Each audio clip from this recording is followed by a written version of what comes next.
بسم اللہ الرحمن الرحیم۔ السلام علیکم دوستو، دنیا بھر کی خبروں میں آج آپ سنیں گے، لیکن اس سے پہلے اگر ہو سکے تو لائک اور سبسکرائب کا بٹن ضرور دبا لیں۔ شکریہ۔ تلبل بیراج اس وقت سرخیوں میں آیا جب انڈیا کے زیر انتظام جموں اینڈ کشمیر کے موجودہ وزیر اعلیٰ اور سابق وزیر اعلیٰ نے اس کی حمایت اور مخالفت میں بیانات دیے۔ وزیر اعلیٰ عمر عبداللہ نے وولر جھیل کی ایک ویڈیو ٹویٹ کی اور لکھا کہ وہ سندھ طاس معاہدے کے تحت بیراج کا کام ادھورا چھوڑ دیا گیا تھا، جسے اب مکمل کیا جانا چاہیے۔ محبوبہ مفتی نے اس کی مخالفت کی اور عمر عبداللہ کے بیان کو غیر ذمہ دارانہ قرار دیا، ساتھ ہی انہوں نے اسے خطرناک حد تک اشتعال انگیز بیان بھی قرار دیا۔ پہلگام حملے کے بعد دوستو، انڈیا اور پاکستان کے درمیان تعلقات خراب ہیں۔ جیسا کہ ہم جانتے ہیں کہ جنگ بندی کے اعلان کے بعد بھی انڈیا نے سندھ طاس معاہدہ معطل کر رکھا ہے۔ اب یہ تنازعہ اس معاہدے سے منسلک تلبل پروجیکٹ کے بارے میں ہے۔ عمر عبداللہ نے دوستو سوشل میڈیا پر 30 سیکنڈ کی ایک ویڈیو پوسٹ کی۔ انہوں نے لکھا کہ ویڈیو میں جو کچھ دیکھا جا سکتا ہے وہ تلبل نیویگیشن بیراج ہے۔ اس پر کام سن 1980 کی دہائی کے اوائل میں شروع ہوا تھا، لیکن پاکستان کی جانب سے سندھ طاس معاہدے کے ذریعے دباؤ ڈالنے کے بعد اسے روک دیا گیا تھا۔ ان کا لکھنا تھا کہ اب جبکہ سندھ طاس معاہدہ عارضی طور پر معطل کر دیا گیا ہے تو میں سوچ رہا ہوں کہ کیا ہم اس منصوبے کو دوبارہ شروع کر سکیں گے۔ اس کی مدد سے ہم دریائے جہلم کو استعمال کر سکیں گے۔ اس سے دریا کے نیچے تعمیر کردہ بجلی کے منصوبوں میں بجلی کی پیداوار میں بھی بہتری آئے گی، خاص طور پر سردیوں میں۔ جبکہ محبوبہ مفتی نے جمعے کے روز ویڈیو کو ری ٹویٹ کیا اور وزیر اعلیٰ عمر عبداللہ کے اس بیان کو انتہائی افسوسناک اور خطرناک قرار دے دیا۔ ان کا کہنا تھا کہ انڈیا اور پاکستان کے درمیان جاری کشیدگی کے ماحول میں جموں اینڈ کشمیر کے وزیر اعلیٰ کی تلبل نیویگیشن پروجیکٹ پر دوبارہ کام شروع کرنے کی اپیل انتہائی افسوسناک ہے۔ ایک ایسے وقت میں جب دونوں ممالک کے درمیان جنگ رک چکی ہے، جس سے جموں اینڈ کشمیر کے بے گناہ لوگوں کو جانی نقصان اٹھانا پڑا ہے، بڑے پیمانے پر تباہی اور مصائب کا سامنا کرنا پڑ رہا ہے، یہ بیان نہ صرف غیر ذمہ دارانہ ہے بلکہ خطرناک حد تک اشتعال انگیز بھی ہے۔ ان کا کہنا تھا کہ پانی جیسی ضروری اور جان بچانے والی چیز کو ہتھیار بنانا نہ صرف غیر انسانی ہے بلکہ اس سے دو طرفہ مسئلے کو بین الاقوامی مسئلے میں تبدیل کرنے کا بھی خطرہ ہے۔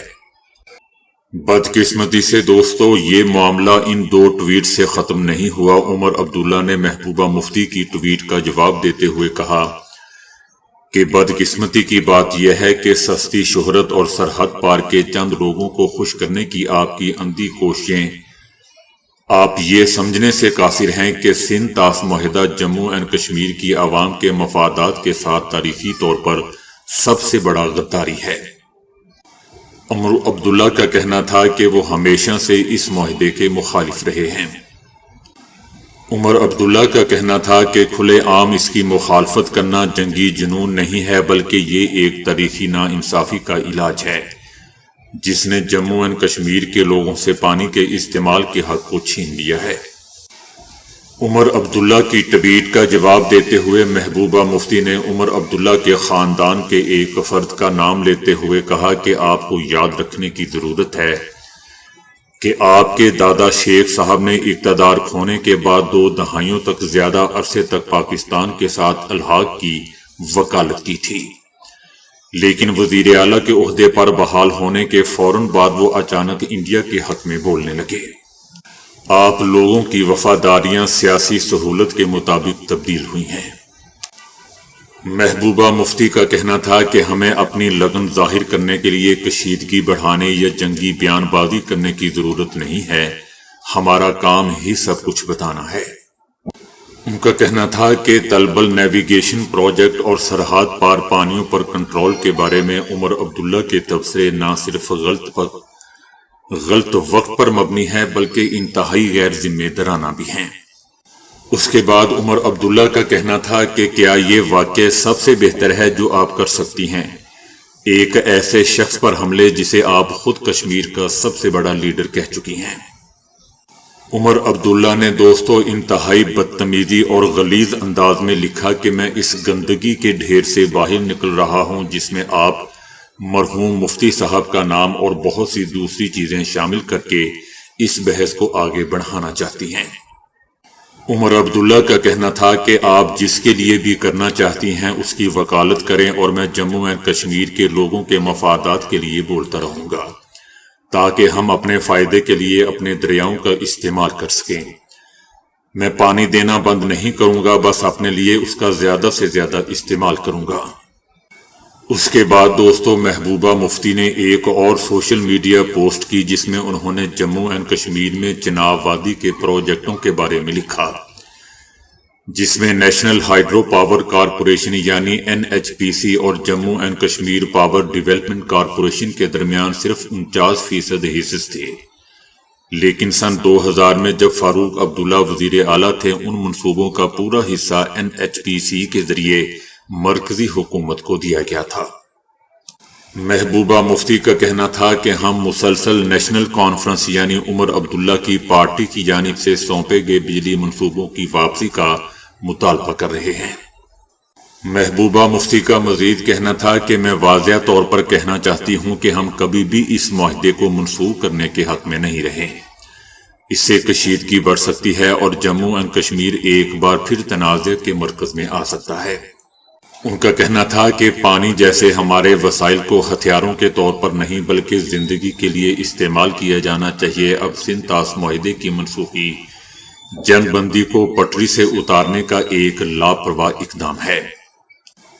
جیسا کہ دوستو ہم جانتے ہیں کہ طاس معاہدے کے تحت سندھ طاس کے 3 مشرقی دریاؤں راوی، بیاس اور ستلج کا پانی انڈیا کو دیا گیا تھا۔ اس کے ساتھ ساتھ 3 مغربی دریاؤں سندھ، جہلم اور چناب کا 80% پانی پاکستان کو دیا گیا۔ سندھ طاس معاہدے کے مطابق انڈیا مشرقی دریاؤں کا پانی بغیر کسی رکاوٹ کے استعمال کر سکتا ہے۔ اس کے ساتھ ہی انڈیا کو مغربی دریاؤں کا پانی استعمال کرنے کے لیے کچھ محدود حقوق دیے گئے تھے، جیسا کہ بجلی پیدا کرنا، زراعت کے لیے محدود پانی استعمال کرنا۔ انڈیا نے جموں اینڈ کشمیر کے بانڈی پورہ میں وولر جھیل سے دریائے جہلم تک پانی کے بہاؤ کو منظم کرنے کے لیے وولر جھیل منصوبے کا آغاز کیا تھا۔ انڈیا اسے تلبل نیویگیشن پروجیکٹ کہتا ہے جبکہ پاکستان اسے وولر بیراج پروجیکٹ کہتا ہے۔ یہ جھیل دوستو سری نگر سے 13 میل شمال میں دریائے جہلم پر واقع ہے۔ ندی جنوب کی طرف سے جھیل میں مل جاتی ہے اور مغرب کی طرف بہہ جاتی ہے اور جھیل کی وجہ سے پانی کا بہاؤ رک جاتا ہے۔ اس منصوبے کے بارے میں انڈیا اور پاکستان کے درمیان بات چیت کے دوستوں کئی دور ہوئے تھے۔ پاکستان کو یقین تھا کہ اس بیراج میں 300 ملین مکعب میٹر پانی ذخیرہ کیا جا سکتا ہے۔ پاکستان نے یہ کہہ کر احتجاج کیا کہ انڈیا کو جہلم کے مرکزی دھارے میں اس طرح کے سٹوریج کی سہولت بنانے کی اجازت نہیں ہے، لیکن اس بارے انڈیا کا کہنا تھا کہ یہ سٹوریج کی سہولت نہیں ہے بلکہ نیویگیشن سہولت ہے جو پانی کے بہاؤ کو ریگولیٹ کرے گی اور یہ سندھ طاس معاہدے کے تحت ہے۔ سن 2011 میں جب اس پر بات ہوئی تھی تو پاکستان نے انڈیا سے کہا تھا کہ وہ اس بات کو یقینی بنائے کہ اس کے ذریعے پانی نہ روکا جائے۔ انڈیا نے اس پر دوستو رضامندی ظاہر کر دی تھی۔ اس کے بعد دوستو آج عمر عبداللہ اس کی بات کر رہا ہے۔ یاد رہے دوستو کہ انڈیا کو ان دریاؤں کے بہتے ہوئے پانی سے بجلی پیدا کرنے کا تو حق ہے، لیکن اسے پانی ذخیرہ کرنے یا اس کے بہاؤ کو کم کرنے یا اس کو روکنے کا حق نہیں ہے۔ یہ دوستو ایسا معاہدہ ہے کہ جس سے دونوں ملک چاہ کر بھی اسے نہیں نکل سکتے، اس میں سے نہیں نکل سکتے۔ اس معاہدے میں مشکلات اس وقت شروع ہوئیں جب انڈیا نے مغربی دریاؤں پر پن بجلی کے منصوبے بنانے شروع کر دیے اور پاکستان کو یہ تشویش لاحق تھی کہ ان منصوبوں سے اس کی طرف جانے والے پانی کے بہاؤ میں کمی آ جائے گی۔ پاکستان کا کہنا ہے کہ انڈیا سندھ کے پانی کے بہاؤ کو کم کر کے پاکستان میں خشک سالی لانے کی کوشش کر رہا ہے۔ انڈیا والوں کا کہنا ہے کہ ان دریاؤں کا 80% پانی پاکستان کو جاتا ہے، اس لیے یہ معاہدہ انڈیا کے حق میں نہیں ہے۔ اور اسے منسوخ کر دینا چاہیے یا نیا معاہدہ کیا جانا چاہیے۔ یہ معاہدہ دوستو بہت سوچ سمجھ کر بنایا گیا تھا۔ ندیوں کا بٹوارا، ان کی ہائیڈرولوجی، ان کا بہاؤ، وہ کس طرف جا رہی ہیں، ان میں کتنا پانی ہے، ان سب کو مد نظر رکھ کر یہ معاہدہ طے پایا تھا۔ انڈیا پاکستان جانے والے دریاؤں کا رخ اگر اپنی طرف موڑنا بھی چاہے تو نہیں موڑ سکتا، کیونکہ وہ ڈھلان کی طرف پاکستان میں ہی اترے گا۔ اس لیے اس طرح کی باتیں ماہرین پر چھوڑ دینی چاہیے۔ دوستو پوری دنیا کہتی ہے کہ سندھ طاس معاہدے سے اگر دونوں میں سے کوئی بھی ایک ملک یک طرفہ طور پر نکلنا چاہے تو بھی وہ نہیں نکل سکتا۔ حالانکہ ویانا کنونشن کے تحت معاہدے ختم کرنے یا اس سے الگ ہونے کی گنجائش تو موجود ہے، لیکن اس پہلو کا اطلاق دوستو سندھ طاس معاہدے پر نہیں ہوگا۔ اور سب سے خاص بات یہ کہ اگر انڈیا اور پاکستان کے درمیان سفارتی اور کونسلر کی سطح کا تعلق بھی ٹوٹ جائے تو بھی دوستو اس معاہدے کو ختم نہیں کیا جا سکتا۔ اگر کسی طرح یہ معاہدہ ٹوٹ بھی جائے تو بھی ایسے بین الاقوامی کنونشن، ضوابط اور اصول موجود ہیں جو دریائی ملکوں کے آبی مفادات کو تحفظ فراہم کرتے ہیں۔ مسئلہ معاہدے کا نہیں ہے، بلکہ مسئلہ انڈیا اور پاکستان کے درمیان کشیدہ اور خراب تعلقات ہیں۔ آپ پانی کو روک کر ملک میں سیلاب تو لا سکتے ہیں، یعنی پاکستان میں سیلاب تو لا سکتے ہیں، لیکن اس کو پرماننٹ روک نہیں سکتے۔ دوستو کچھ عرصہ پہلے انڈیا کی ایک بین الاقوامی ٹی وی کی سرکردہ صحافی پلکی شرما نے اس ٹویٹ پر شدید رد عمل ہوا تھا، جس میں انہوں نے کہا تھا کہ انڈیا کو دریائے سندھ کے پانی پر کنٹرول کر کے پاکستان میں سیلاب اور قحط سالی پھیلانی چاہیے۔ اس غلیظ عورت کا کہنا تھا کہ پاکستان کی 80% زرائد اس پانی پر انحصار کرتی ہے جس پر انڈیا کا کنٹرول ہے۔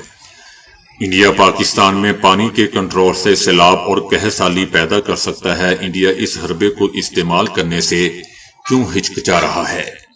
کیا سندھ کے ہتھیار کو استعمال کرنے کا وقت نہیں آیا؟